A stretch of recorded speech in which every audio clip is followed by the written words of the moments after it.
క్రీస్తునందు ప్రియ దేవుని బిడ్డలందరికీ యేసుక్రీస్తు వారి శ్రేష్టమైన నామంలో శుభాభివందనలు తెలియజేస్తూ ఉన్నాను.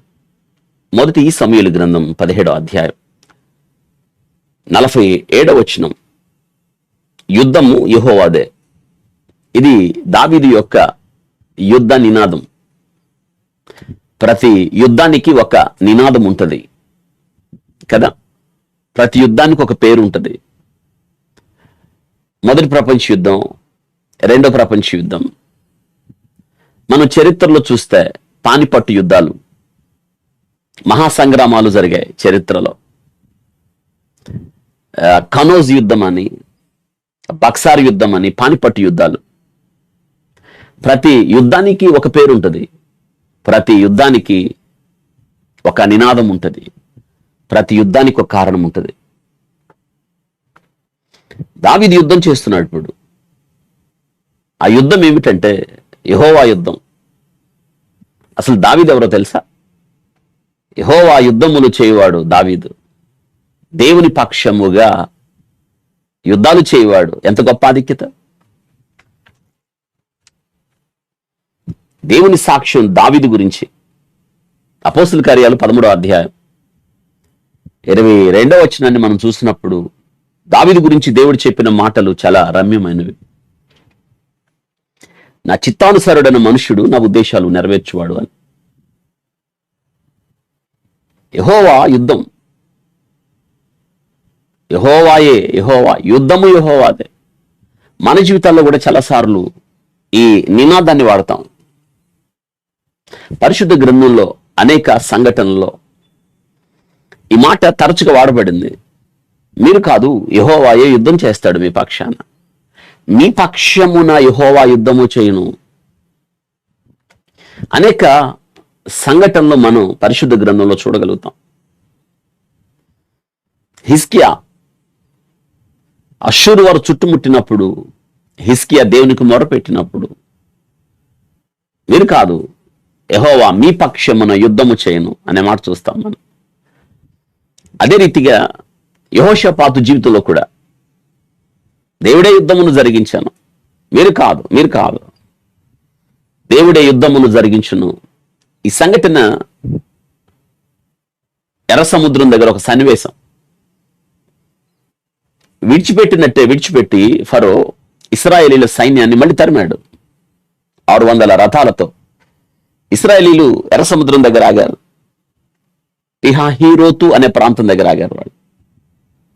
వెనతిరిగి చూస్తే ఫరో వారిని తరుముతూ వస్తూ ఉన్నాడు. ముందు ఎర్ర సముద్రం, చుట్టుపక్కల భయానకమైన అరణ్యాలు. ఎటెళ్ళాలి ఇజ్రాయేలీలు? వారు ఏడ్చారు, మోషే మీద సణుగుకున్నారు. మేమేం చేయాలి అన్నారు. ఐగుప్తులో సమాధులు లేవని ఇక్కడికి తీసుకొచ్చావా మోషే అన్నారు. వారి భయం తరుముతున్న ఆ శత్రు సేనలు వారిని అలా కలవర పెట్టాయి. అప్పుడు మోషే అంటున్నాడు, మీరు కాదు, మీరు వారిని చూచి భయపడకండి.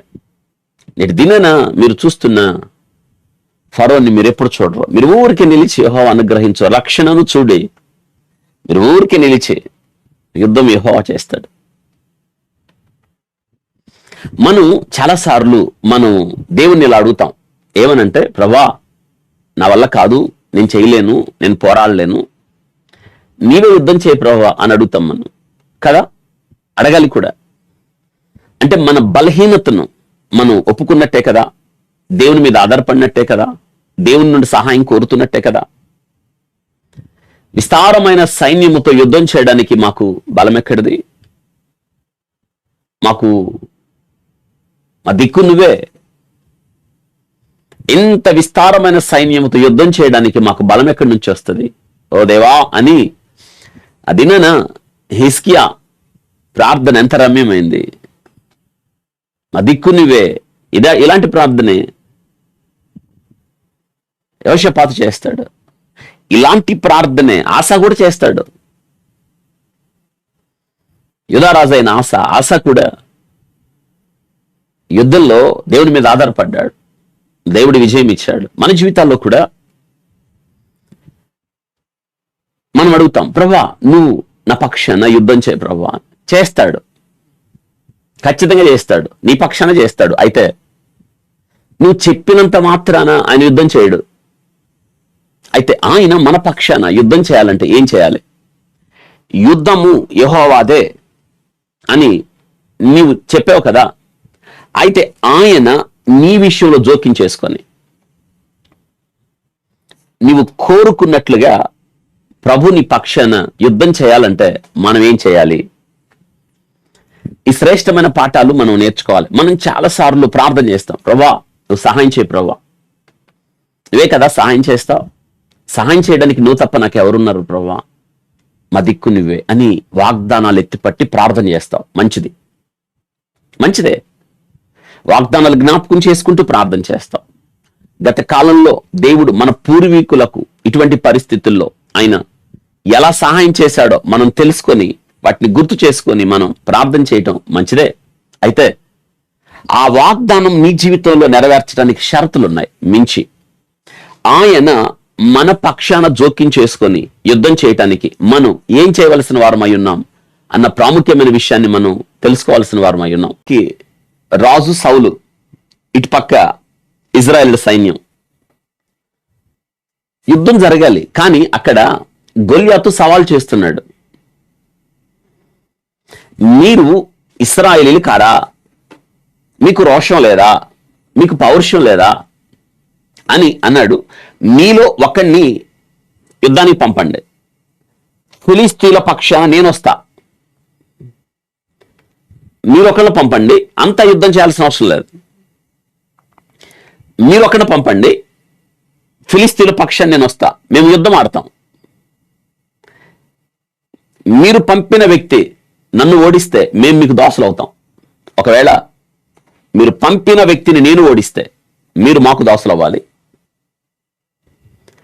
సవాల్ చేస్తున్నాడు. ఆ సవాలు వింటున్న ఇశ్రాయేలీలు యుద్ధం చేయాలనుంది, కానీ ఆ భీకర రూపాన్ని చూసే 6 మూరల జానుడు ఎత్తు అనగా ఆ దినాల్లో లెక్కలు, ఈ దినాల్లో 13-14 అడుగులు ఎత్తు, ఇంకా ఎక్కువే అంటున్నారు, అయితే అయి ఉండొచ్చు. దీర్ఘదేహం, నిజంగా అతని ఎత్తు, అతని రూపము, అతని అరుపులు, అతని కేకలు, అతని గాంభీర్యం, అతని యుద్ధ కవచాలు, అతని తీవ్రత, అతని క్రౌర్యం ఒక్కసారి ఇజ్రాయెల్ చూచినప్పుడు కలవరం చెంది భీతి చెంది గుడారంలోకి వెళ్ళిపోతున్నారు. అరుపులిని గొల్యాతు యుద్ధం చేయగలిగిన వాడు ఎవరు లేడు, ఇశ్రాయేలీల్లో ఎవరు లేరు, ఎవరు రాట్లా. అతని అరుపులు వింటున్నారు, కేకలు వింటున్నారు, కానీ గొల్యాతుతో యుద్ధం చేయగలిగిన ధీరుడు, యోధుడు, పౌరుషం కలిగిన వాడు ఇశ్రాయేలు ఒక్కడో రావటం లేదు. ఎందుకంటే ఆ గొల్యాతును చూసి 17వ అధ్యాయంలో ప్రారంభ వచనాల్లో మీరు చదివితే మొదటి 10 వచనాల్లో గొల్యాతు యొక్క భీకర రూపాన్ని గురించే, గొల్యాతు యొక్క వర్ణన ఉంది. నిజంగా వర్ణన భయానకం చాలా. అక్కడ చూడండి, 2వ వచనం చదువుతున్నాను. మొదటి సమూయేలు గ్రంథం 17వ అధ్యాయం 2వ వచనం. సౌలును ఇశ్రాయేలును కూడి వచ్చి ఎలాలోయలో దిగి ఫిలిస్తీన్లకు ఎదురుగా యుద్ధ పంక్తులు తీర్చినాయి. ఫిలిస్తీన్లు ఆ తట్టు పర్వతం మీదను, ఇశ్రాయేలు ఈ తట్టు పర్వతం మీదను నిలిచి ఉండగా ఉభయుల మధ్య ఒక లోయ ఉండెను. గాతువాడైన గొల్యాతును సూర్యుడు ఒకడు ఫిలిస్తీన్ల దండులో నుండి బయలుదేరి వచ్చుచుండెను. గాతువాడైన గొల్యాతు అతడు 6 మూరల జానుడు ఎత్తు మనిషి. అతని గురించి చెప్పబడింది. 6 మూరల జానడు, ఆ లెక్కలు ఆజానుబావులు వాళ్ళు. అతని తల మీద రాగి స్థిరస్థానం ఉండెను, తల మీద రాగి స్థిరస్థానం ఉండెను. 5,000 తులముల రాగి ఎత్తుగలది. ఇంకా ఆలోచించండి, 5,000 తులములు మన చేత్తోనే లేపలేమేమో, ఒక మనిషి లేపలేడు దాన్ని. అది అతని తల మీద ఉన్నది అంట. అతడి తల మీద యుద్ధ కవచంగా, మరియు అతని కాళ్లకు రాగి కవచమును, కాళ్లకు రాగి కవచమును, అతని భుజముల మధ్య రాగి బల్లెం ఒకటి ఉండెను, భుజాల మధ్య రాగి బల్లెం ఒకటి ఉండెను. అతని ఈటె కర్ర నేతగాని ధోని అంత పెద్దది. ఈటె అంటే దాన్ని బట్టి మనం లేపలేం, పైకి ఇసురుతాడు. అది ఇసిరితే ఇంకా ఆలోచించండి. ఇది కాక అతని ఈటె కొన 600 తులముల ఇనుము ఎత్తుగలది. ఈటె కాదు, ఈటె కొన 600 తులముల ఎత్తు. ఒకడు డాలు మోయిచ్చు అతని ముందర పోచుండెను. అతడు నిలిచి ఒకడు డాలు మోస్తూ అతని ముందర వెళ్తున్నాడు. ఇది ఆయన రూపం. అతడు చూడండి, అతడు నిలిచి ఇశ్రాయేలీయుల దండు వారిని పిలిచి, యుద్ధ పంక్తులు తీర్చుటకి మీరెందుకు బయలుదేరొచ్చితిరి అంటున్నాడు. మీరెందుకు వచ్చారా యుద్ధం చేయడానికి? మాతో చేయగలరా తరా మీరు యుద్ధం? మాతో పోరాడగలుగుతారా? మీరు గెలుస్తారా మమ్మల్ని? మీరెందుకు యుద్ధ పంక్తులు తీరారు, ఎందుకు యుద్ధానికి వచ్చారు అని ప్రశ్నిస్తున్నాడు వాళ్ళని. గమనించండి, అక్కడ చూడండి, నేను ఫిలిస్తీని కాదా? గర్వంగా చెప్తున్నాడు, నేను ఫిలిస్తీని కాదా? మీరు సౌలు దాసులు కారా? మీ పక్షముగా ఒకరిని ఏర్పరచుకున్న ఎద్దకు పంపుడి, అతడు నాతో పోట్లాడి నన్ను చంపగలిగిన ఎడల మేము మీకు దాసులవుదుము, నేను అతన్ని జయించిన ఎడల మీరు మాకు దాసులై మాకు దాస్యం చేయుదురు. ఇది అతను అంటున్నాడు, మీలో ఒకడిని పంపండి, ఫిలిస్తీన్ల పక్షాన్ని నేను వస్తా, అతడు నన్ను చంపిన ఎడల మేము మీకు దాసులమవుదుము, లేదా నేను అతన్ని చంపిన ఎడల మీరు నాకు దాసులవుదురు, మాకు దాసులవుదురు. ఈ దినం 10వ వచనం, ఇశ్రాయేలు సైన్యమును తిరస్కరించుచున్నాను. ఒక్క మాట అన్నాడు, తిరస్కరించుచున్నాను, మీరంటే నాకు లెక్క లేదు అన్నాడు. ఏ సైన్యాన్ని? ఇశ్రాయేలీల సైన్యాన్ని అన్నాడు. తిరస్కరించుచున్నాను. చూసారా, ఒకరిని నియమించినలా వాడు నేను పోట్లాడు ఫిలిస్తీన్లు చెప్పుచూ వచ్చాను, ఒకరిని పంపండి. సౌలును ఇశ్రాయేల్ అందరూ ఆ ఫిలిస్తీన్ మాటలు విన్నప్పుడు బహుభీతులైరి. ఆ మాటలు విన్నప్పుడు అంటాం భీతులైరి, భయపడిపోయారు. మరేం చేయాలి ఇప్పుడు? ఎవరు యుద్ధం చేయాలి? దావీదు వచ్చాడు అక్కడికి. దావీదు యొక్క యుద్ధ నినాదం ఏమిటి అంటే, యుద్ధము యెహోవాదే, అంతే. దేవుడు మన పక్షాన యుద్ధాన్ని ఎలా చేస్తాడు, ఇది నేను నేర్చుకుందాం. ఆ ఫిలిస్తీను కేకలు విని, ఆ గొలియాతు కేకలు విని సౌలును ఇశ్రాయేలీయులందరూ భీతి చెందిరి అనుంది, భయపడిపోయారు. మీరు మొట్టమొదటి చేయాల్సింది ఏంటంటే, దేవుడు మీ పక్షాన్ని యుద్ధం చేయాలి అంటే మీరు మొట్టమొదటి చేయాల్సిందే, శత్రువును చూచి ఎప్పుడు భయపడద్దు, ఎప్పుడు కలత పడకూడదు, ఎప్పుడు దుఃఖపడకూడదు. 2, మీరు ఎప్పుడైనా సరే మీరు ఎదురు ఒక శత్రువు ఉన్నప్పుడు, ఆ శత్రువు ఏదైనా కావచ్చు, మీరు దేని విషయమైతే అదే పనిగా భయపడుతున్నారో, కలవరపడుతున్నారో, దుఃఖపడుతున్నారో, మీ శత్రువు ఎవరైనా కావచ్చు. ఒక గొల్యాతుగా ఊహించండి, ఆ గొల్యాతును చూసి భయపడకండి. ఈరోజు మీ ముందు ఆర్థిక సమస్య. నేటి దినాన్ని చాలా మంది అంటారు ఆర్థిక సమస్యలండి. నేనంటాను ఆర్థిక అసలు సమస్యలే కాదు, అప్పులు తీరాలండి, అప్పులు తీర్చినట్టుగా ప్రార్థన చేయండి. నేనేమంటానంటే జీవితం గొప్పది, అప్పులు తీర్చడానికి కాదు ఇప్పుడు ఇక్కడ సమస్య. రోజు ప్రార్థన విన్నపాలు వచ్చాయి ఏంటంటే అప్పులు అప్పులు అప్పులు అప్పులు అయిపోయినాయి. దేవుని దగ్గరికి ఎందుకు వచ్చావంటే దేవుడు మా అప్పులు తీర్చాలని వచ్చారంటారు చాలా మంది. అందుకు కాదు దేవుని దగ్గరికి రావాలి. అప్పులు తీర్చబడ్డానికో, కష్టాలు పోవటానికో, లేదా సుఖజీవనం జీవించడానికో, ఉన్నతంగా బతకడానికో, ఇల్లు కట్టుకోవడానికో కాదు దేవుని దగ్గరికి రావాలి. మీ పాపం పోవడానికి రావాలి, మీరు నిరీక్షణ కలిగి జీవించడానికి రావాలి. ఈ లోకంలో మీరు గురి కలిగి సాగడానికి రావాలి. ఈ జీవితం తర్వాత మరొక జీవితం ఉందే, అది ఇవ్వగలిగిన వాడు క్రీస్తు ప్రభువారు, అదే నిత్య జీవం. అందుకు రావాలి ఆయన దగ్గరికి. నీ సాక్ష్యం ఎలా ఉండాలి తెలుసా? యేసుక్రీస్తు నా జీవితాన్ని మార్చాడు, నా బ్రతుకును మార్చాడు. యేసుక్రీస్తు తన ప్రాణాన్ని పెట్టి విమోచన క్రయధనముగా తను అప్పగించుకొని నా పాప పూర్ణము తీర్చాడు, వెల చెల్లించాడు. ఇప్పుడు నేను క్రైస్తవుడిని, క్రీస్తు బిడ్డను. ఈ లోకంలో నేను ఎవరినంటే క్రీస్తు కొరకు బ్రతుకుతున్న ఒక యాత్రికుని. నేను ఈ లోకం నాది కాదు, గురి కలిగి సాగుతాను. నీ సాక్ష్యం ఇలా ఉండాలి. వింటున్నారా? చూడండి, మీ యొక్క శత్రువు ఎవరైనా కావచ్చు. మీకున్న ఒక కష్టం, మీకున్న బాధ, మీకున్న నిందలు, అవమానాలు, తిరస్కారాలు, మీ భవిష్యత్తు, మీ స్థితిగతులు, మీ అనారోగ్యం, మీ బిడ్డల భవిష్యత్తు, మీరు ఏదైతే అనుకుంటారో అమ్మో అనుకుంటారో అది మీ శత్రువు. అమ్మో అనుకుంటారు మీ గొలియాతు. ఎలా జయించాలంటే గుర్తుపెట్టండి, మొట్టమొదట మీ శత్రువుని చూసి భయపడద్దు, ఎప్పుడు భయపడకూడదు. ఎందుకు? భయపడుట వలన ఉరి వచ్చుననుంది. నీ శత్రువుని చూసి భయపడద్దు, భీతి చెందొద్దు, కలతనందొద్దు, నిబ్బరమ కలిగి ధైర్యంగా ఉండు. వారిని చూచి జడియొద్దు అని దేవుడు చెప్తున్నాడు. ఎందుకు భయపడతావు? చూడండి, నువ్వు ఏ రోజైతే భయపడతావో గుర్తుపెట్టుకోండి, ఆ రోజు నువ్వు యుద్ధం చేయలేవు, దేవుని పిలవలేవు. గుర్తుపెట్టండి, నువ్వు భయపడకుండా ధైర్యంగా నిలబడు, దేవుని సహాయాన్ని కోరు. అక్కడ నువ్వు భయపడి పారిపోతే ఎలా? నువ్వు నిలబడితే కదా దేవుడు ఉంటాడు అక్కడ. నువ్వు నిలబడకుండా నువ్వు పారిపోయి ఎక్కడో ఉంటే ఎలా? ముందు నిలబడాలి. అక్కడ గుడారంలోకి పారిపోయారు, అక్కడికి దావీదు వచ్చాడు. మనం చాలాసార్లు ఈ వాక్యం విన్నాం. ఎందుకు వచ్చాడు అంటే దావీదు తన తండ్రి మాట మీద వచ్చాడు. ఎందుకు వచ్చాడంటే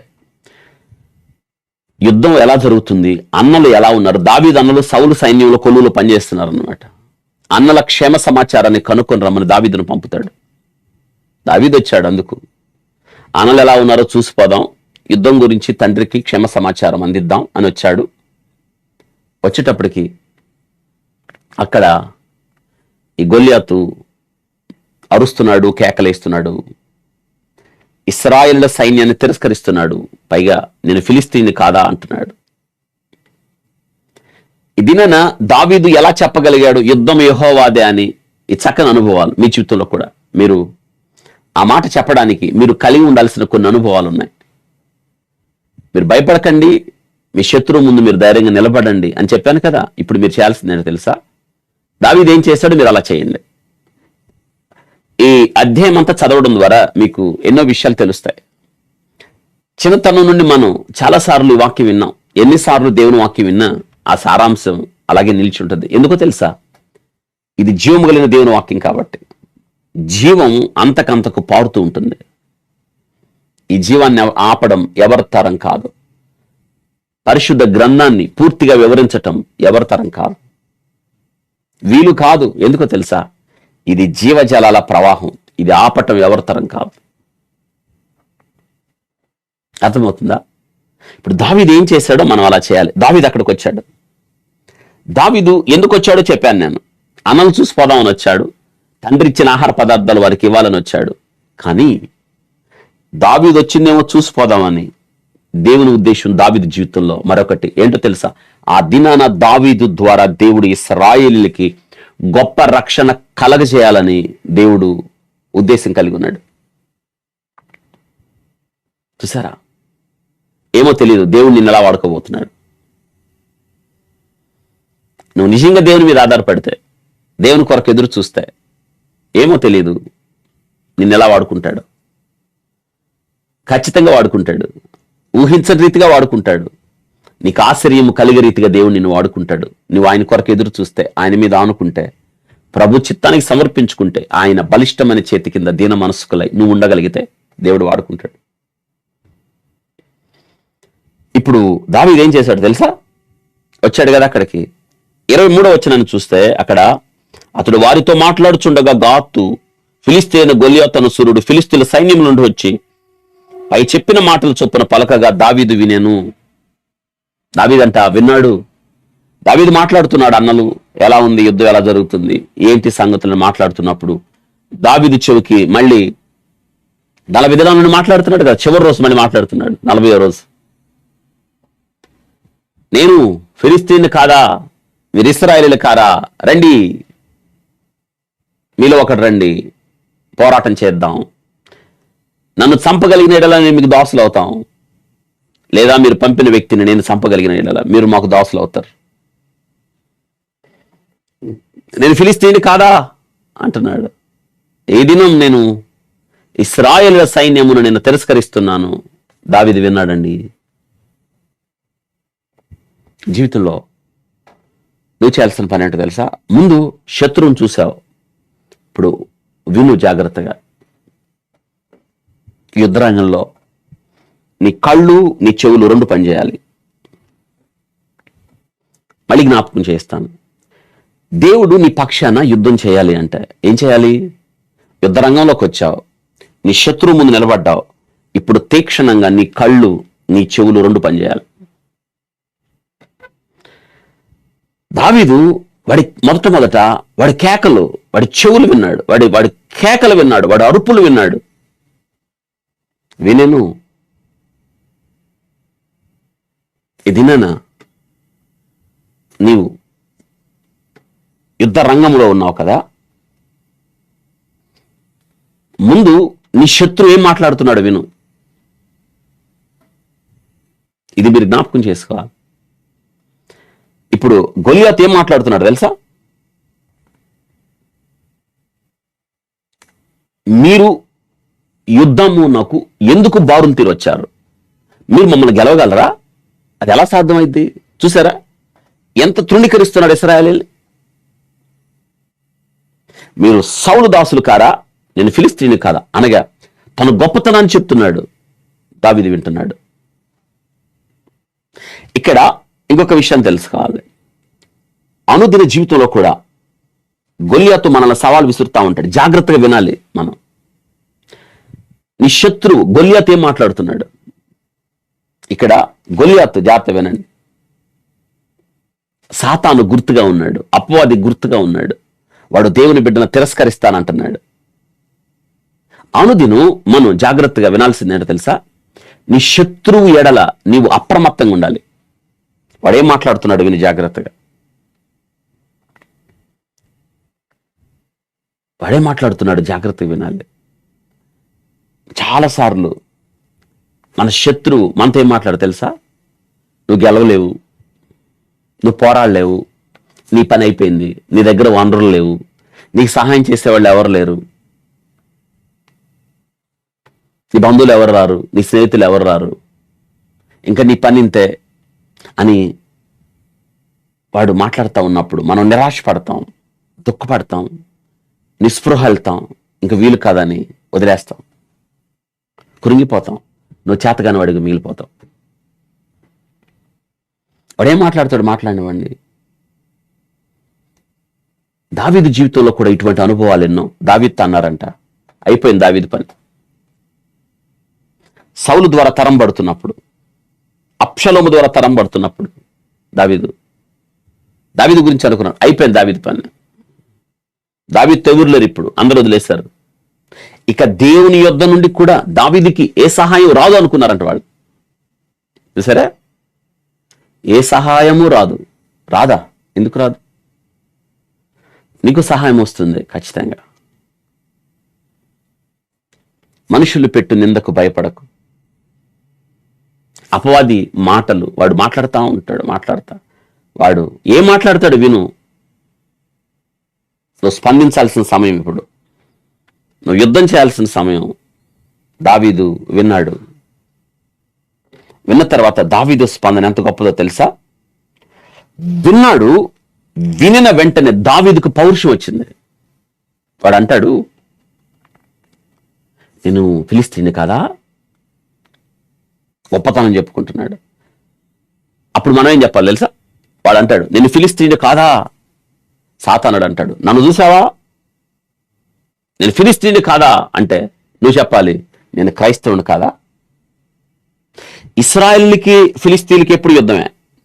వీరు ఎప్పుడు శత్రుత్వం వీరి మధ్య. ఫిలిస్తీయుడు జాగ్రత్త వినండి, వాడు గురి లేకుండా తిరుగుతాడు, దేశదిమ్మరగా తిరుగుతాడు. కానీ ఇశ్రాయేలుడు గురి కలిగి సాగుతాడు. ఇద్దరికి తేడా అదే. వీళ్ళు సంచారం, వీళ్ళు గురి కలిగి సాగుతారు. కానీ ఎందుకంటే ఈ ఫిలిస్తీయుడు ఎప్పుడు ఇశ్రాయేలు మధ్య చేరి వాళ్ళ మధ్య స్వాచ్ఛాన్ని కోరతాడు. ఇశ్రాయేలీలు ఎర్ర సముద్రం దాటారు, యోర్దాను దాటారు, వారికి ఎన్నో అనుభవాలు గుండా దేవుడు తీసుకొని వెళ్తున్నాడు. కానీ ఫిలిస్తీన్లకి ఈ అనుభవాలు లేవు. మరి ఈ అనుభవాలు లేకుండా వీరు వాగ్దాన భూమిలో ఎలా ప్రవేశిస్తారు అనుకుంటే వారు వేరే మార్గాన జొరబడి ఉన్నారు అని వాక్యంలో రాయబడ్డారు. వారికి రక్షణ, మారు మనసు, బాప్తిస్మం, ప్రభు యొక్క బల్ల, ఈ అనుభవాలు లేవు. నేటి దినాన చాలా మంది ఫిలిస్తీన్లు ఉన్నారు సంఘాలలో. ఈ అనుభవాలు లేకుండా సంఘాల్లో జొరబడ్డారు. ఎలా అంటే వేరే మార్గాన. వారెప్పుడు కూడా ఇశ్రాయేలుతో యుద్ధం చేస్తూ ఉంటారు. ఇశ్రాయేలీలు దేవుని ప్రజలు. నేటి దినాన మన ఆత్మ సంబంధమైన ఇశ్రాయేలీలో లోకస్తులకి, నామకార్థ క్రైస్తవులకి, నిజమైన క్రైస్తవులకి ఎప్పుడు యుద్ధం జరుగుతూనే ఉంటది. ఆత్మకు శరీరంకి యుద్ధం లాగా అనమాట. వింటున్నారా? అయితే ఇక్కడ మీరు నేర్చుకోవాల్సిన ప్రాముఖ్యమైన విషయం, దావీదు ఆ మాటలు విన్నాడు. నేను ఫిలిస్తీని కాదా, మీరు ఇశ్రాయేలు కారా అన్నప్పుడు, అవును నేను ఇశ్రాయేలీని అని చెప్పాలి. దావీదు అదే చెప్పగలిగాడు. 2, మీరు యుద్ధ రంగంలో ఉన్నప్పుడు దేవుడు మీ పక్షాన్ని యుద్ధం చేయాలంటే, వాక్యంలో మనం చూస్తున్నాం. ఈ వాక్య భాగం ఆలోచించండి. 26వ వచనంలో, దావీదు జీవము గల దేవుని సైన్యంలో తిరస్కరించుటకి సున్నతుని ఫిలిస్తీయులు ఎంతటి వాడు. దావీదు పౌరుషం చూడండి. జీవములిన దేవుని సైన్యమును తిరస్కరించడానికి సున్నతి లేని ఫిలిస్తీయుడు ఎంతటి వాడు. రోషం అలా రావాలి. నీలో రోషం ఉందా? పౌలు గారు కొరింథీ సంఘానికి రాస్తున్న 1 కొరింథీ పత్రిక 16వ అధ్యాయం 13వ వచనం, పౌరుషం కలిగిన వారై ఉండండి, మగసిరి గలవాడై ఉండండి. ఎబ్బోకు రేవు దగ్గర యాకోబు దేవునితో మగసిరి గలవాడై పోరాడాను అని ఉంది కదా, అది కావాలి. మీ జీవితాల్లో రోషం ఉందా? పౌరుషం ఉందా? దేవుడు మీ పక్షాన్ని యుద్ధం చేయాలంటే ఆ దేవుని కొరకు పౌరుషం ఉండాలి. పౌరుషం లేకపోతే దేవుడు మన పక్షాన ఎప్పుడు యుద్ధం చేయలేడు. మనం చెప్పడానికి వీలే లేదు యుద్ధం యెహోవాది అని. ఆయన కొరకు ఆ పౌరుషం లేకుండా 7 అంతలు అగ్ని మండుతున్నా గాని పౌరుషం తగ్గలేదు షద్రకు, మేషకు, అబేద్నెగోలకి. మరి మన సంగతి ఏంటి? సింహ బోన్లకు వెళ్లాల్సి వచ్చిన పౌరుషం తగ్గలేదు దానియేలుకి. మరి మన సంగతి ఏంటి? ప్రాణానికి తెగించైనా సరే నేను నశించదను, నేను వెళ్తాను రాజు దగ్గర, కానీ వెనక్కి తగ్గలేదు. ఇది పౌరుషం, ఎస్తేరుకున్న పౌరుషం. మనకేదా పౌరుషం? దావీదు పౌరుషం ఏది మనకి? పౌరుషం కలిగిన వారై ఉండండి. నేను గెలవాలి, గెలిచి తీరాలి, ఈ పోరాటంలో నేను వెనక్కి తగ్గకూడదు, నేను ముందుకే సాగాలి అన్నట్లు. ఇక మీరు ఈ వాక్య భాగంలో దేవుడు మీ పక్షాన యుద్ధం చేయడానికి మీరు చేయాల్సింది ఏంటో తెలుసా? 32వ వచనాన్ని చూస్తే మనం, ఈ ఫిలిస్తీని బట్టి ఎవరి మనసులో కృంగ నిమిత్తం లేదు అంటున్నాడు. ఈ దాసునైనా నేనే, నీ దాసునైనా నేనే, వానితో పోట్లాడుతున్నాడు. ఎవ్వరు కృంగిపోవద్దు, అందరిని ప్రోత్సహిస్తున్నాడు. ఈ ఫిలిస్తీని నిమిత్తం మీరెవ్వరు కృంగిపోవద్దు, వాడితో యుద్ధం నేనే చేస్తా. కృంగిపోకండి మీరు ఎప్పుడు కూడా. కృంగిపోయారా? ఎందుకు? ఏమైందని కృంగిపోయావు? ఇది శ్రమ దినమా? కృంగిపోతే ఏమైతావు? చేతగానోడు అవుతావు. మనం చేతగానవలం కాదు. ప్రభు మనకున్నాడు. ఆయన నీ పక్షాన యుద్ధం చేస్తాడు, నిన్ను ఉన్నతంగా నిలబెడతాడు. ఆయన నీ చేత యుద్ధం చేయిస్తాడు. అద్భుతం అది. ఆయన నిన్ను బలపరుస్తాడు. నాకు చేత కాదు, వీలు కాదు, సాధ్యం కాదు, నేను బలహీనుణ్ణి, శక్తి లేదు అనుకోకండి. ధైర్యం తెచ్చుకోండి. కృంగిపోతున్నావా? దావీదు అంటున్నాడు, కృంగిపోకండి. కృంగిపోతున్నారా? ఎందుకు? ఇంకెంతకాలం కృంగిపోతావు? విసికి వేసరిపోయారా? ఇంకెంతకాలం? నిరాశ, నిస్పృహల మధ్య కూరుకుపోయారా? బయటికి రండి. ఇక్కడ దావీదు ఎంత బాగా చెప్తున్నాడు, కృంగిపోవద్దు. మీరు కృంగిపోకండి, మీ భారమంతా నేను తీసుకుంటా, మీరు కృంగిపోకండి అని చెప్తున్నాడు. సామెతల గ్రంథం 24వ అధ్యాయం 10వ వచనం, శ్రమ దినాన నువ్వు కృంగితే చేతగాని వాడు అవుతావు అనుంది. ఆ విషయాన్ని ఎప్పుడు గుర్తుపెట్టుకోండి. ఇక్కడ మీరు మరొక విషయం గుర్తుపెట్టుకోవాలి. దేవుడు నీ పక్షాన యుద్ధం చేయాలంటే, ఇప్పుడు దావీదు యుద్ధ రంగానికి వచ్చాడు కదా. ఎందుకు వచ్చాడు? అన్నలను చూసిరా, అన్నలు ఎలా ఉన్నారో చూసిరా, అన్నల యొక్క క్షేమాన్ని నాకు చెప్పు అని తండ్రి పంపించాడు కదా. అప్పుడు తండ్రి మాట చొప్పున దావీదు అక్కడికి వచ్చాడు. అయితే దావీదు అక్కడికి రావడానికి దావీదు చేసిన మరొక గొప్ప పని ఏంటంటే, తన తండ్రి మందలు ఉన్నాయి కదా, దావీదు గొర్రెలు కాపరి కదా, తన తండ్రి మందను కాస్తున్నాడు కదా, అది వేరే వాళ్ళకి అప్పగించి జాగ్రత్త చేయండి, నేను వెళ్ళి మళ్ళీ వస్తాను అని మందను విడిచిపెట్టలేదు. మందను జాగ్రత్తగా వేరే కాపరికి అప్పగించి దావీదు వెళ్ళాడు. ఎప్పుడైతే దావీదు యుద్ధ రంగమందు వెళ్ళాడో దావీదు అన్నలు చూశారు. ఒక్క పెట్టున దావీదును కొట్టడానికి వచ్చినంత పని చేశారు అన్నలు. ఏమంటారంటే, దావీదుని యుద్ధం చూడటానికే కదరా నువ్వు వచ్చావు, అందుక వెళ్ళాడు దావీదు. చూడండి అక్కడ ఆ 1 సమూయేలు గ్రంథం 17వ అధ్యాయం 28వ వచనం, అతడు వారితో మాట్లాడుతున్నది పెద్దన్నయగు ఏలీయాబు వినుచుండగా, ఏలీయాబు దావీదు మీద కోపం వచ్చి అతనితో, నీవు ఇక్కడికి ఎందుకు వచ్చితివి? అరణ్యములో ఆ చిన్న గొర్రె మందను ఎవరి వశం చేసితివి?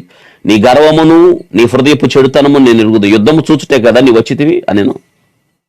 ఎంత మాట అన్నాడు చూడండి. దావీదు అన్న ఏలియాబు, ఎందుకు రా నువ్వు వచ్చావు? ఆ చిన్న మంద ఎవరు వశం చేశావు?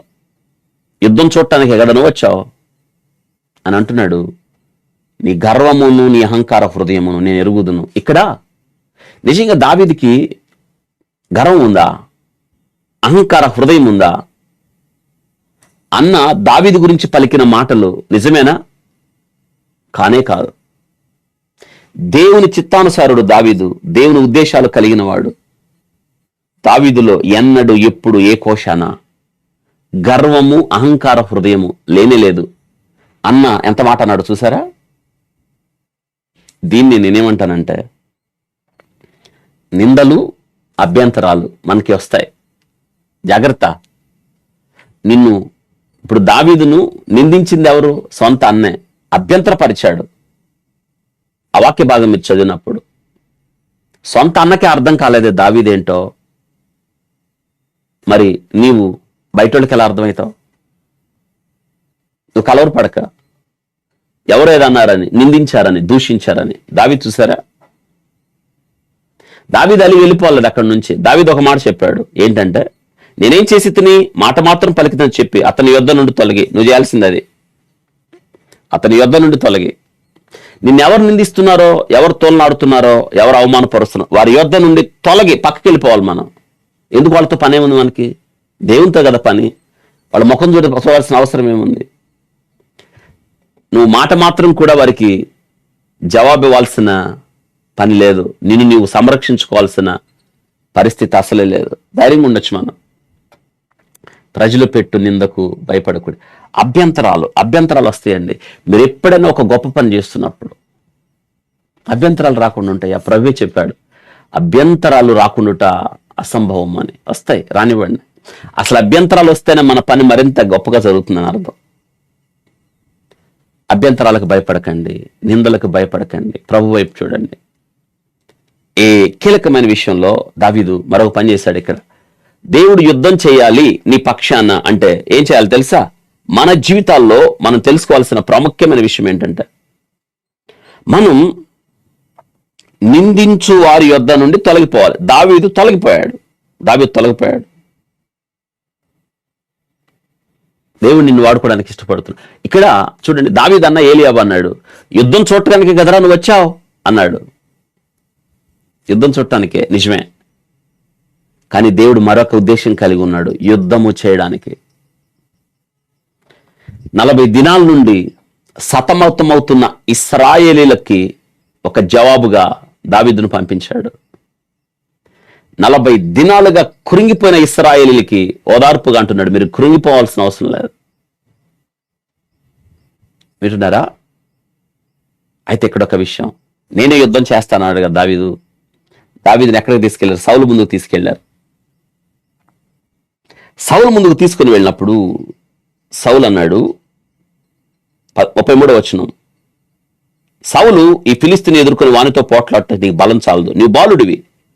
వాడు బాల్యం నుండి యుద్ధాభ్యాసం చేసిన వాడు దావీదుతో ఇట్లా. నేను చూడండి, సౌలు దృష్టిలో, అన్నల దృష్టిలో, అక్కడున్న ఇశ్రాయేలు దృష్టిలో నిజంగా దావీదు బాలుడే, చిన్నవాడే. కానీ దేవుని దృష్టిలో గొప్పవాడు. దేవుడు చూసి ఎలా వాడుకుంటాడో, చిన్నల్నేమి పెద్దలనేమి తన యందు భయభక్తులు గలవారని యెహోవా ఆస్వాదించును. ఆయన ఎవరినైనా వాడుకుంటాడు. దేవుని ఇష్టం. ఆయన గొప్ప పనులు చిన్నపిల్లల ద్వారా జరిగించాడు. ఇప్పుడు దావీదు ద్వారా గొల్యాతును హతమార్చడానికి దేవుడు ఇష్టపడుతున్నాడు. అవును, నయమాన్ని షోమ్రోనుకు పంపి నయమానుకు కలిగిన కుష్ఠరోగం నుండి విడుదల ఇవ్వడానికి దేవుడు ఒక చిన్నదాన్ని వాడుకున్నాడు. 5,000 మంది పురుషులు, స్త్రీలు, పిల్లలు కాక వాళ్ళతో కలిపి 20,000 మంది ఉంటారు గట్టిగా. వారి మొత్తానికి ఆకలి తీర్చడానికి దేవుడు ఒక చిన్నోడి దగ్గర ఉన్న 5 రొట్టెలు 2 చేపలు వాడుకుంటాడు ఆయన. పేతురు కొరకు సంఘం అత్యాసక్తితో ప్రార్థన చేస్తున్నప్పుడు పేతురు చెరసాల్లో నుండి విడుదల అయ్యాడు కదా. అయితే పేతురు విడుదల అయ్యాడు. ఆయన వచ్చి ఇంటి తలుపులు తడుతున్నప్పుడు, సంఘము ఏ ఇంట్లో కూడుకుందో ఆ ఇంటి తలుపులు తడుతున్నప్పుడు స్వరాన్ని గుర్తుపట్టడానికి దేవుడు, పేతురు వచ్చాడని చెప్పడానికి దేవుడు వాడుకున్నది రొదే, ఒక పనిపిల్లను వాడుకుంటాడు ఆయన. లోకం దృష్టిలో చిన్నోళ్లే, లోకం దృష్టిలో బలహీనులే, లోకం దృష్టిలో ఎన్నిక లేని వారే, లోకం దృష్టిలో యోగ్యులు కాదు, అయినా ఆయన వాడుకుంటాడు. ఏ శరీరియు ఆయన ఎదుట అతిశయించకుండా ఉండడానికి ఆయన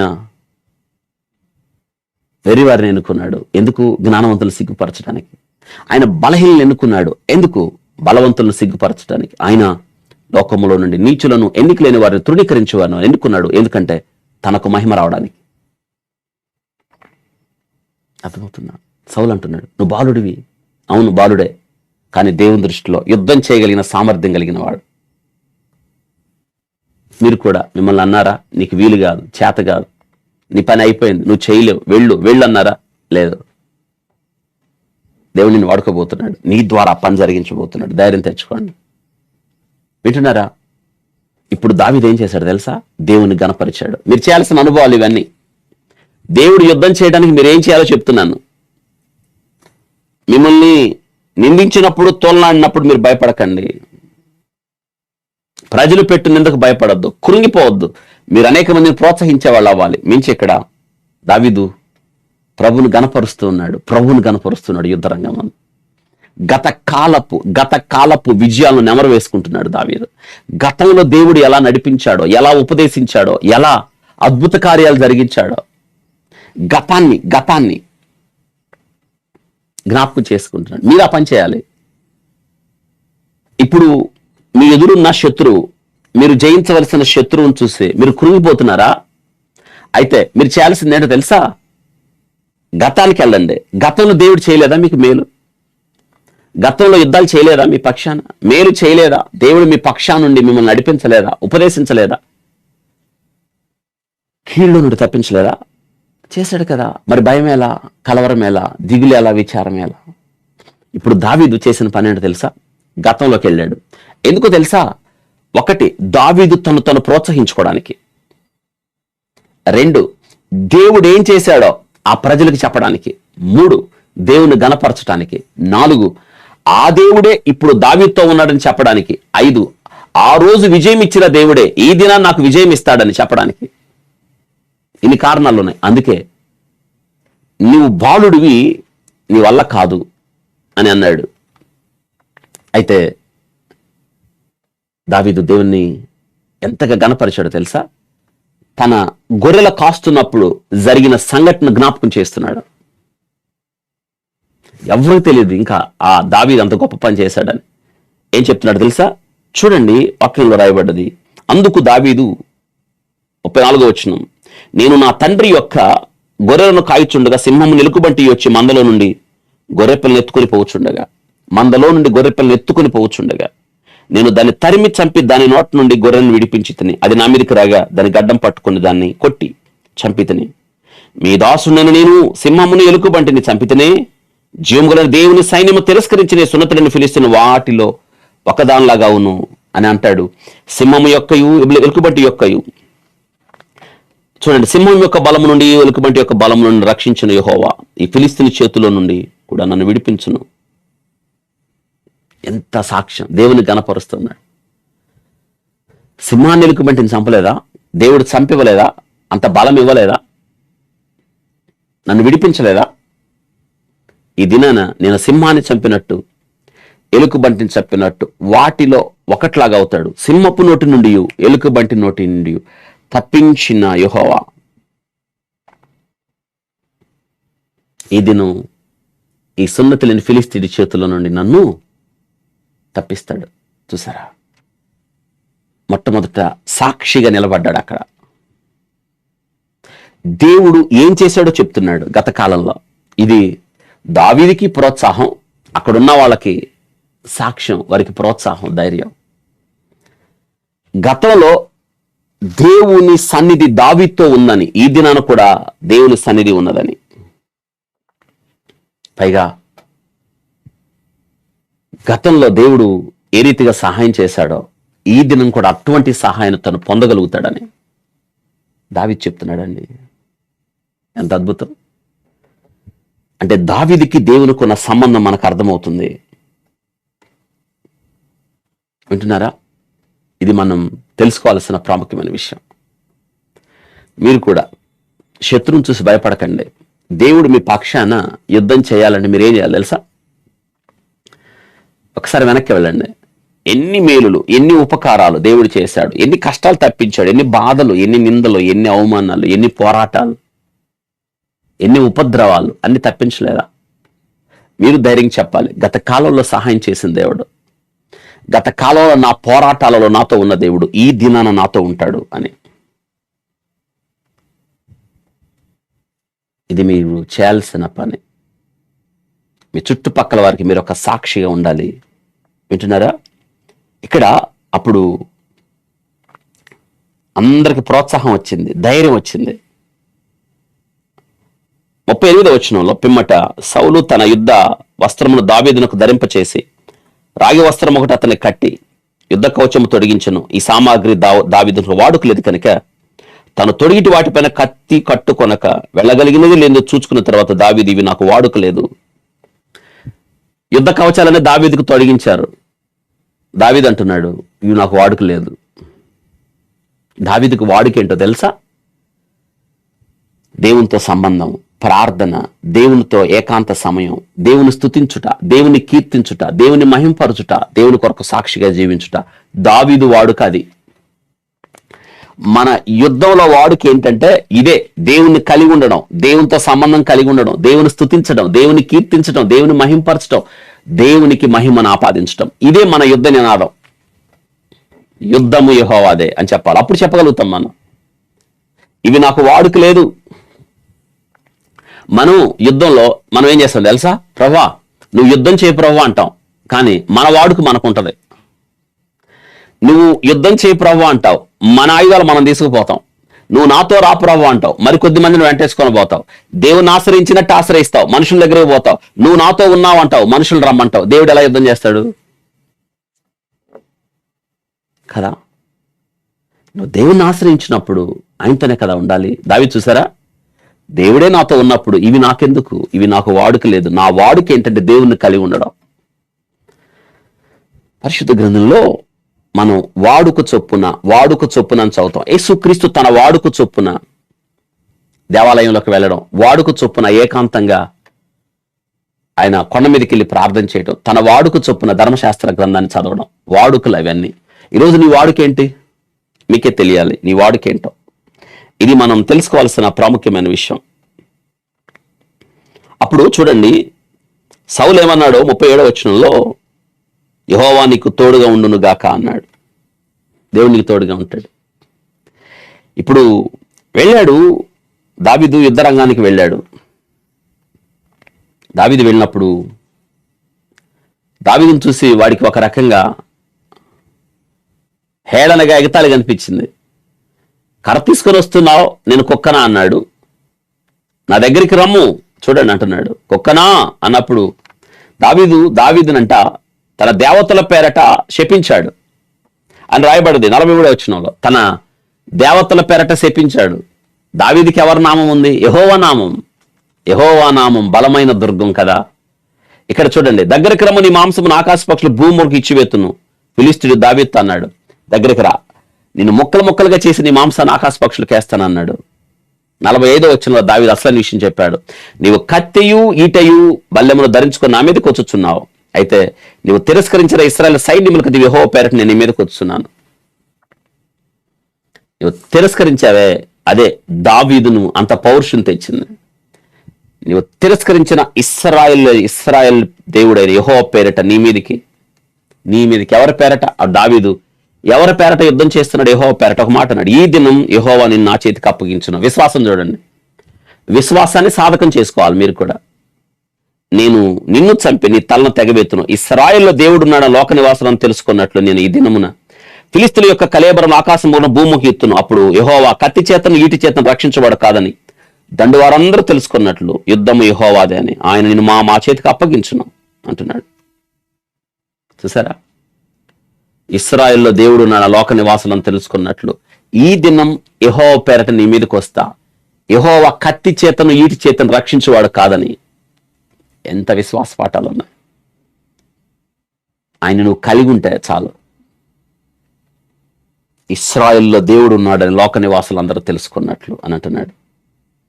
సరా 50వ వచనంలో ఒక మాట ఉంది. దావీదు ఫిలిస్తీని కంటే బలాఢ్యుడై ఖడ్గము లేకయే వడిసెలతో రాతితో ఫిలిస్తీని కొట్టి చంపాను. ఆడి చేతిలో కత్తి ఉంది, దావీదు చేతిలో వడిసెలు ఉంది. రాయి పెట్టాడు, గిరగిరి తిప్పాడు, కొట్టాడు. వాడి నోసుడు చచ్చినప్పుడు కూలిపాడు. దావీదు పరిగెత్తుకుంటే వెళ్ళి వాడి కత్తితో వాడి తల తెగేశాడు. చూసారా, దావీదు ఫిలిస్తీని కంటే బలాఢ్యుడై. ఇప్పుడు చెప్పండి, దావీదు బలం ఎవరిది? దేవుంది. దావీదుకి దేవునికి ఉన్న సంబంధమే దావీదు బలం. గొల్యాతును దేవుని బలంతో పోల్చి చూశాడు, అదే దావీదు బలం. విశ్వాసంతో సాగిపోయాడు, అదే దావీదు బలం. అప్పుడు దేవునికి మహిమ రావాలి, దేవుని నామం ప్రచురపరచబడాలి, యెహోవాయే నిజమైన దేవుడు అని తెలుసుకోవాలి అని నువ్వు యుద్ధానికి వెళ్తే దేవుడు యుద్ధం చేస్తాడు. అప్పుడు మనం ఇశ్రాయేల్లో దేవుడు ఉన్నాడని లోక నివాసులందరూ తెలుసుకున్నట్లు అని నువ్వు వెళ్ళగలిగితే దేవుడు నీ పక్షాన్ని యుద్ధం చేస్తాడు. ఈ వాక్య భాగాన్ని చదివినప్పుడు తెలుస్తుంది. అప్పుడండి నేల కూలాడు గొల్యాతు. దావీదు పరిగెత్తుకుని వెళ్ళి గొంతు కోశాడు, తల తీశాడు. అప్పుడు ఇశ్రాయేలీలు అప్పుడు దాకా వాళ్ళకు ఒక కల్లాగా ఉంది. అందరూ అనుకున్నారు దావీదును ముక్కలు ముక్కలు చేస్తాడని. ఎవరన్నా ఊహించారా? దేవుని కార్యాలు గొప్పవి. యుద్ధము యెహోవాదే అని వెళ్ళాడు దావీదు. నేను కాదు యుద్ధం చేస్తా, దేవుడు యుద్ధం చేస్తాడు. దేవుడే యుద్ధం చేస్తాడు. దావీదు ఒక చక్కని మాట అంటాడు. ఇప్పుడు యెహోవా కత్తి చేతను ఈటి చేతను రక్షించేవాడు కాడని ఈ దండు వారందరూ తెలుసుకున్నట్లు యుద్ధము యెహోవాదే. కొందరు గుర్రములను బట్టి, కొందరు రథములను బట్టి అతిశయపడతారు. మనమైతే మన దేవుని నామాన్ని బట్టి అతిశయపడతాం అంటున్నాడు కీర్తనకారు. నిజమండి, చాలా మంది వారికి ఉన్న గొప్పతనాన్ని బట్టి, వారికి ఉన్న ఘనతను బట్టి, వారికి ఉన్న ఉద్యోగాలు, వారికి ఉన్న యోగ్యత, వారికి ఉన్న ఆస్తిపాస్తులు, వారికి ఉన్న ప్రేరు ప్రఖ్యాతులను బట్టి అతిశయపడతారు. మనమైతే మన దేవుని నామాన్ని బట్టి అతిశయపడతాం. ఇర్మియా భక్తుడు చెప్తున్నాడు, శూరుడు తన శౌర్యతను బట్టి, బలవంతుడు తన బలాన్ని బట్టి, ఐశ్వర్యవంతుడు తన ఐశ్వర్యాన్ని బట్టి అతిశయించకూడదు. అతిశయించువాడు దేనిని బట్టి అతిశయించవలనగా భూమి మీద కృప చూపుచు నీతి న్యాయములు జరిగించుచున్న యెహోవాను నేనేనని నన్ను పరిశీలనగా చూడడాన్ని బట్టి అతిశయించాలి అని చెప్తున్నాడు. అంటే మన అతిశయం, దావీదు అతిశయం, యుద్ధం యెహోవాదే, యెహోవాకు మహిమ కలగాలి, యెహోవాయే దేవుడని లోక నివాసులందరూ తెలుసుకోవాలి. నిజంగా ఈ యుద్ధ నినాదం మీద అవుతుందా? ఆలోచించండి. ఈ యుద్ధ నినాదం నిజంగా మందైతే దావీదు చూడ 46వ వచనంలో అంటున్నాడు, ఈ దినం యెహోవా నిన్ను నా చేతికి అప్పగించును. ఎంత విశ్వాసం! నేను నిన్ను చంపి నీ తల తెగవేతును. దావీదు చేతిలో కర్ర ఉంది, కర్ర తీసుకొని వస్తున్నావు, నిన్ను కుక్కన అన్నాడు. గమనించారా? నిన్ను నా చేతికి అప్పగించును, నీ తల తెగవేతున్నట్టు దావీదు విశ్వాసం ఏంటో తెలుసా? గొల్యాతు యొక్క ఖడ్గముతో గొల్యాతు యొక్క తల తెంచాలని. ఎంత విశ్వాసం! ఇశ్రాయేల్లో దేవుడు ఉన్నాడని లోక నివాసులంతా తెలుసుకున్నట్లు నేను ఈ దినం ఏ దినం? దేవుడు నిశ్చయించిన దినం, దేవుడు ఏర్పాటు చేసిన దినం, నీ తలని తెగవేతును. దావీదు వడిసెల్లో రాయి పెట్టాడు. దావీదు వాడుకది విసిరాడు. వాడికి దేహం అంతా యుద్ధ కవచాలే. ఇప్పుడు వాడికి ఒకే ఒక్క స్థలం ఖాళీ ఉంది, అది నుదురు. సరిగా ఆడ తగలాలి. నేనంటాను, దావీదు రాయి పెట్టాడు, విశ్వాసంతో గిరగిర తిప్పాడు. దేవుడే తీసుకెళ్లి నోసట చొచ్చెను నేల కూలాడు. దావీదు పరిగెత్తి వాడి గొంతు మీద కాలేసి, మెడ మీద కాలేసి, గొంతుతో కత్తితో కోసి గొంతులు వేరు చేసి తలెత్తి పట్టాడు. దూషించిన వాడు నోరు మోగబోయెను, ఇశ్రాయేలీల సైన్యాన్ని తిరస్కరించిన వాడు కన్ను మూశాడు, నేల కొరిగాడు. యుద్ధం యెహోవాది. ఈరోజు నువ్వు భయపడుతున్న శత్రువు, నిన్ను నిందించిన శత్రువు, నిన్ను కలవర పెడుతున్న శత్రువును మీరు ఇక చూడరు. అదే ఎర్ర సముద్రం దగ్గర ఇశ్రాయేలుతో భయపడుతున్న ఇశ్రాయేలుతో మోషే అంటున్నాడు, ఆ ఐగుప్తుల్ని మీరు ఇక చూడరు, యుద్ధము యెహోవాదే. ఈ అధ్యాయం చదవండి, ఎన్నో విషయాలు దేవుడు మనతో మాట్లాడాడు. రాసుకోండి అవన్నీ కూడా. యుద్ధం యెహోవాదే. దేవుడే యుద్ధం చేస్తాడు. ధైర్యంగా ఉండండి, విశ్వాసంతో ముందుకు సాగండి. ఈ అనుభవాలన్నీ మీ అనుభవాలుగా మార్చుకోండి. దేవుడే మీ పక్షాన యుద్ధం చేస్తాడు, మీకు విజయం ఇస్తాడు. దేవుడి వాక్యమును మన కొరకు ఆస్వాదించునుగాక. ప్రార్థన చేసుకుందాం. పరిశుద్ధుడా స్తోత్రాలు. ఎత్తబడిన వాక్యం మా కొరకు దీవించండి. యుద్ధము యెహోవాదే. అవును, మీరు యుద్ధం చేయాలంటే మేమేం చేయాలి ప్రభా? మా అనుభవాలు ఈ వాక్యంలో నేటి దినాన మీరు చెప్పిన ప్రతి అనుభవంగా మార్చుకోవడానికి సహాయం చేయండి ప్రభా. వాక్యం విన్న మీ బిడ్డలు ఏ కలవరంలో, ఏ దుఃఖంలో, ఏ వేదంలో, ఏ బాధలో ప్రభా, ఏ యొక్క గొల్యాతులకు భయపడుతున్నారో ఈ దినాన్ని వాక్యం ద్వారా గొల్యాతును ఛేదించడానికి సహాయం చేయండి. బిడ్డలకు కావాల్సిన ధైర్యం, ఆదరణ, నెమ్మది ఇవ్వండి. మీ సిలువ రక్తంతో ముద్రించండి. ఈ దిన దీవెనలతో మీ బిడ్డలు నింపండి. యేసు నామములో అడిగి వేడుకుంటున్నాము తండ్రి, ఆమేన్. మన తండ్రి దేవుని ప్రేమ, కుమారుడైన యేసుక్రీస్తు వారి యొక్క కృప, పరిశుద్ధాత్మ అన్యోన్య సహవాసం, కాపుదల, నడిపింపు మనందరికి సదాకాలం తోడయుండి నడిపించును గాక. ఆమేన్, ఆమేన్. God bless you.